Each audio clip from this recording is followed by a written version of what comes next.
Bà chụp nếp xua bom ồn bật chế cả score từ ọc này hay xóa công một cái channel YouTube của nhóm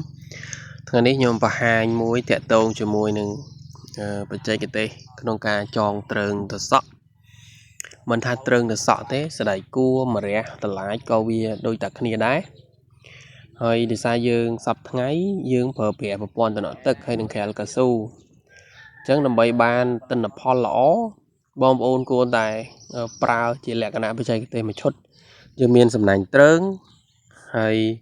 dương miền từ giờ tụm nọ dương miền từ xú hay cà bờ bè chi bờ bè ấy dương bờ bè từ tam từ giờ tụm nọ tụm o ni vì còn lại cái nạn nghi xua từ đó bom ồn đây chỉ nè đam độc chỉ bị xe nè đam thùng thùng rồi bom ồn khơi nóក្នុងវីដេអូនេះនេះសិតតែជាចំការរបស់កសិករដែលធ្វើការជាមួយខ្ញុំតាំងពីយូរយារមកហើយបាទយើងចាប់ផ្ដើមពីតូចរហូតមកដល់ដាំអ្នកខ្លះឡើងដល់មហាត់ជាងបាទតាមស្ថានភាពគ្រួសាររបស់គាត់ដែលគាត់មានផ្ទៃដីធំតូចអញ្ចឹងណាហើយអ្វីដែលសំខាន់ពេលដែលយើងរៀបចំដាំដុះបងប្អូនគួរតែរៀបចំទ្រើងឲ្យបានត្រឹមត្រូវហើយការរៀបចំទ្រើងនេះយើងគួរតែចាប់ផ្ដើមតាំងពីដំណាក់កាលដំបូងមកដំណាក់កាលដំបូងយើងថាពេលដែលយើងដាក់កូនយើងចាប់ផ្ដើមដាក់កូនយើងចាប់ផ្ដើមចងឬក៏យើងចងមុនពេលដាក់កូនព្រោះពេលខ្លះយើងដាក់កូនហើយបានយើងចងវាអាចតាក់កូនតាក់អីដាច់ពេលយើងអូសសំណាញ់ប៉ុន្តែដើម្បីភាពងាយស្រួលបងប្អូនមុននឹងបោះទ្រើងបងប្អូនគួរតែដាក់ទឹក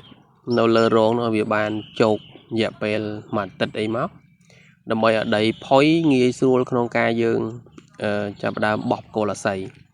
ហើយបោះគល់អាស័យនេះបងប្អូនគ្រាន់តែយើងសម្រួចចុងអាស័យហើយយើងបុកយកតែម្ដង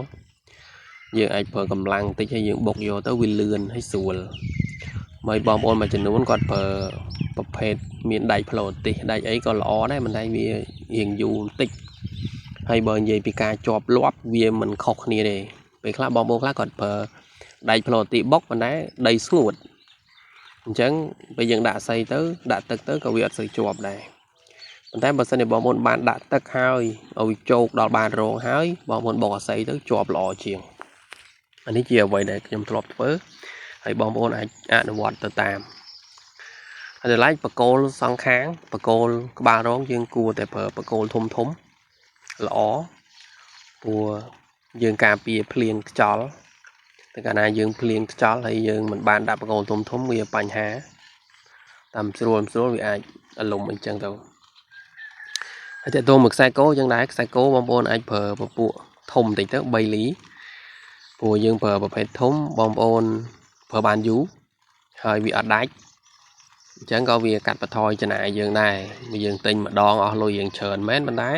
វាប្រើបានយូរអញ្ចឹងក៏វាចំណេញយើងដែរហើយបើយើងទិញអាទូចមកហើយចងទៅប្រើបានម្ដងពីរដងវាដាច់អញ្ចឹងចោលបើយើងទូទាត់ជាមួយនឹងការចំណាយទៅវាខាតអានេះសិតតែអ្វីដែលខ្ញុំបានធ្លាប់ធ្វើកន្លងមកទាំងអស់ព្រោះខ្សែគោធំយើងប្រើបានរយៈពេលយូរហើយសំណាញ់អញ្ចឹងដែរបងប្អូនប្រើសំណាញ់ដែលប្រភេទរៀងល្អបន្តិច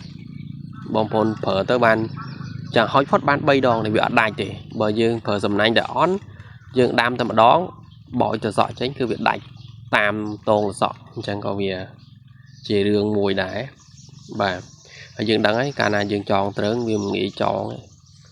បើសំណាញ់ល្អយើងដាំម្ដងយើងធ្វើម្ដងដាំបាន3ដងអីទៅវាស្រួលយើងដែរហើយតើតើមួយចន្លោះបកគោលអាស័យយើងគាត់ថាល្អ2ម៉ែត្រ1 2ម៉ែត្រ1គឺល្អហើយសម្រាប់បងប្អូនឬក៏2ម៉ែត្រ3តឹកអីនេះក្នុងចន្លោះមួយបកគោលហើយការចងបងប្អូនអាចចងបើសិនជាបងប្អូនសម្បូរទៅយកតំណក់ដែលយើងសល់លហែកដែលយើងប្រើប្រែលែងកើតហ្នឹងយើងកាត់យកមកចងតែម្ដងយកម្ដងរុំ3ជុំទៅចងទៅអញ្ចឹងក៏វាងាយស្រួលសម្រាប់បងប្អូនដែរយើងអត់មានចំណាយទៅនៅទិញខ្សែទេបើយើងប្រើខ្សែពពួកខ្សែ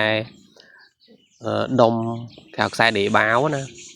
អាប្រភេទហ្នឹងវាផុយឆាប់ដាច់យើងចងតែម្ដងត្រូវថ្ងៃត្រូវភ្លៀងវាផុយអស់ហើយអញ្ចឹងបើយើងប្រើទៅយកតំណក់ឬយើងប្រើកណាត់ chọn tới vì chọp chuyện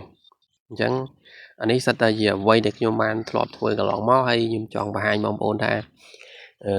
là bỏ mai chỉ nuốt để nó sol nó không chùm cá chả để dương thời ca bỏ cháu được đốt cháu lớn những ai vô mà này chọn vợ nó không cho ca dương bình nó bay với chừng ná ơi là tự cảm của giới trên này ở lùi tích thấy ban lùi trên này nhiều kẻ của xóm